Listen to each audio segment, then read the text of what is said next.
surprising news. I don't care how bad Jarry has been. It is very surprising news that the Penguins are placing him on waivers at 2 p.m. Josh Yohe had tweeted out that he thought he was hearing the Penguins were at a breaking point with Tristan Jarry. And then the next thing you know, like seconds later, he's on waivers, Bob. Man, is there a lot here. First, it's one of Kyle Dubas's first big signings. Remember, they went out, they visited with Jarry, and, were convinced he was the guy. He's Sully's guy. Obviously, Sullivan had a lot to do with that signing. It's sort of the decisions that are going haywire in this organization remind me of the Steelers at this time.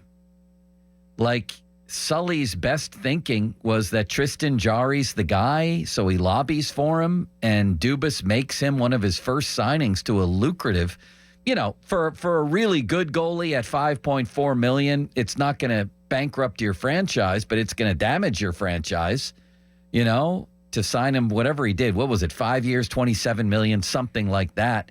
He still has 3 years after this season at $5.4 million, and he's just a complete and utter disaster. He's fallen apart. He's forgotten how to play the position. It's hideous. He has an .886 goal save percentage, which is 48th in the league, Bob, which would be pretty good in a 500-team league. But there's only 30-some teams. And he's 48th. But guess what the real bad news is? Nedeljkovic's numbers are worse. Yes. Bingo. That's what I said the other day. I was looking at this, and I said, how is it possible that the Penguins can give up a goal 9 times on the first shot they face? Any goalie. It's ridiculous. And if you look at the majority of their games, other teams score within the first 5 shots on goal. Now, last night was another example. A shorthanded opportunity for Chandler Stevenson. So Jarry, it's a shot he has to make. It's a save he has to make. There's nobody blocking anything. Make the save. And he gets beat shorthanded on the second shot on goal of the game. Well, he's horrible at the beginning of games. I've never seen these numbers that have come out on his first shot goals. And he's horrible at the ends of games. And he ain't that great in between either. I just read somewhere where 41% of his goals he's given up in the third period.